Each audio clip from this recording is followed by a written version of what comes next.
Joe, what are you doing? Trying to analyze a poem here. It's not working very well.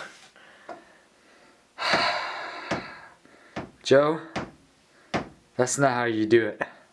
How do you do it then? Get your poem and follow me. All right.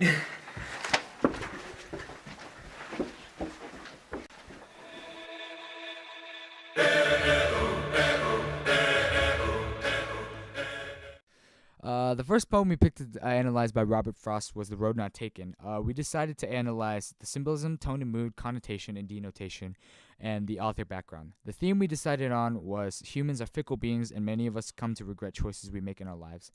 The two major symbols in this poem are the two roads, of course, being that they are the choices that the traveler and in turn the reader has to pick between in their life.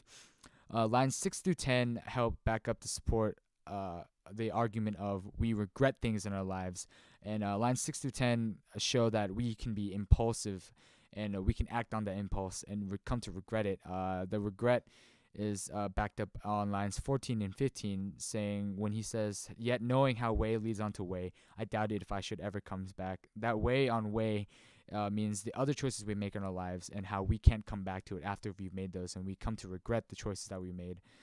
And the two choices are actually similar in this poem. On line 10, it supports that statement by saying, "Had warned them really about the same." And so we come to regret these choices that we make, and it's because of the impulse that we have as human beings.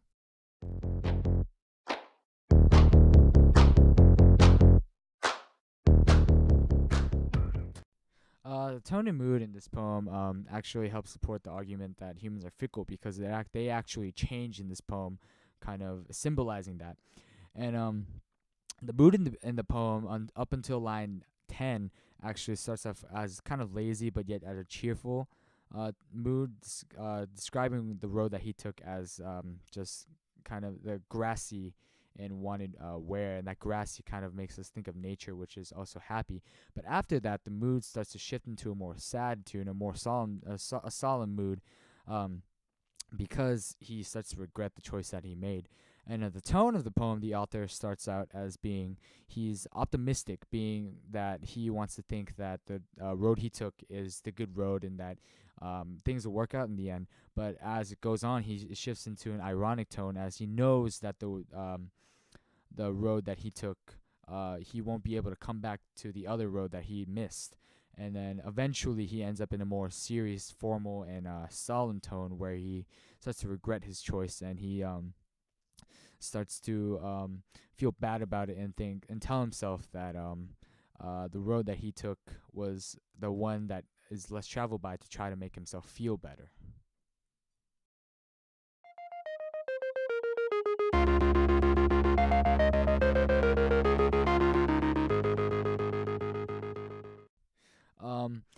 The poem's connotation is actually somewhat split. Some of the words have a more positive connotation while the other have a negative. And we decided that this kind of shows how humans are also black and white in their emotions, how one day you can be happy and then the next you can be sad. And words that have a positive connotation are like words such as better, grassy, words like that. They have more of a positive connotation because it's a more optimistic. Words also such as fair, and equally have a more positive connotation, while towards after line 10 the words connotations start to become more negative. And words such as diverge, sigh, doubt, words like that, they have much more negative connotation to the poem. And this kind of helps support the argument that the poem's connotation reflects humans being sad one day or happy, or being able to be both sad and happy. Things we lost to the flames. Finally, onto the author's background. Robert Frost actually, throughout his life, faced a lot of grief and suffering. Many of his immediate family members passed away, and throughout all points of his life, at his childhood, his adult life, and I think that this also translates into the poem being that he had many regrets because he didn't get to spend as much time with his family members, and that the things that he did, he comes to maybe regret some of them, and that's why maybe he decided to write a poem on um, our choices and how we come to regret them.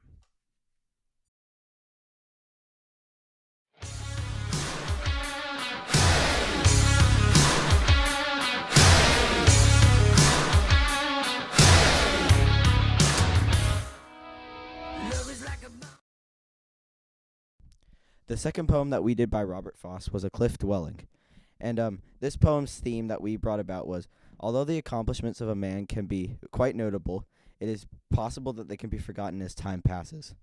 One line that we thought showed the symbolism that brought about this theme was, I see the callus of his soul on line 10. And I want to break down this line. Callus is a long-lasting infliction on a person's body that doesn't really affect them positively or negatively, but nevertheless never comes removed. And we referred this to the action that the person did in their lifetime. And the on his soul part, the soul is something that only can be seen by the person who's containing the soul. And by this we said that although the action can be noted by the person who did it, it may be forgotten as time passes and generations change.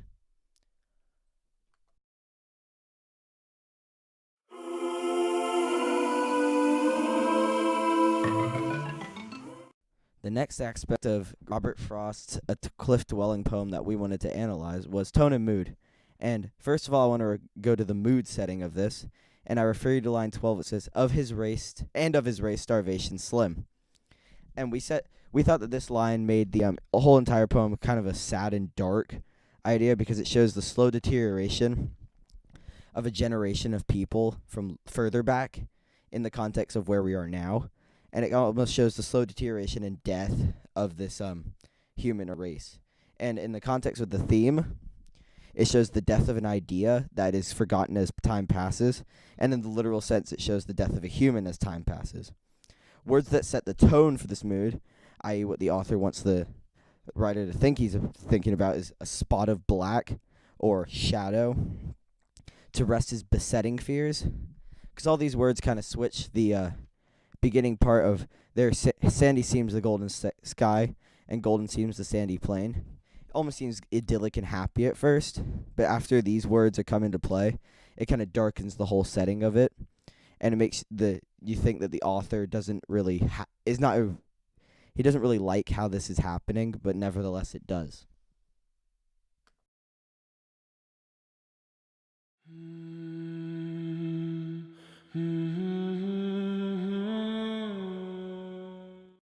The third aspect of this poem, A Cliff Dwelling by Robert Frost, that we wanted to analyze again was the background.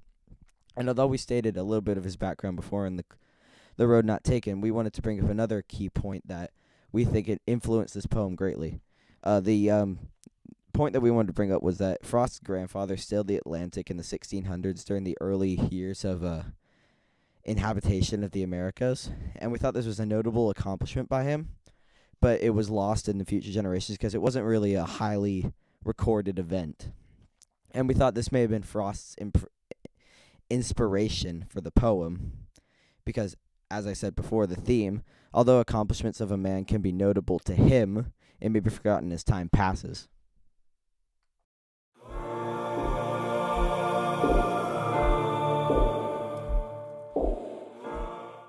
The fourth and final aspects of the poem that we wanted to analyze, A Cliff Dwelling, were imagery and diction. And first off with imagery, I want to refer you to the first two lines of this poem, which state, there sandy seems the golden sky, and golden seems the sandy plain. This sets off in this idyllic and beachy landscape, and you would think that it would be a happy poem, but as you read further on, there are other examples that would counteract these first two lines. An example of this is, some halfway up a limestone wall, that spot of black is not a stain, or shadow, but a cavern hole. These three lines kind of counteract the first two, and sort of bring the overall idea down from a happy idea to a sad one. And other examples that show the shift in mood are in the diction, and the main two words I want to bring you to are stain and callous. A stain and a callus are similar in the fact that they are small and sometimes unharmful, and usually don't affect the inhabitant of them very much, but nevertheless they are unremovable, even if they're forgotten as time passes. And these two relate to the theme because although the idea of the main person in it may be forgotten by most of the people as time passes, it is never removed from history and is nevertheless still there no matter what changes or what happens in life.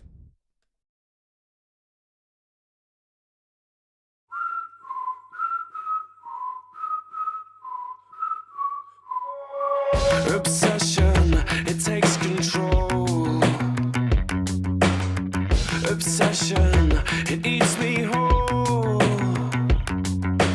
I can't say the words I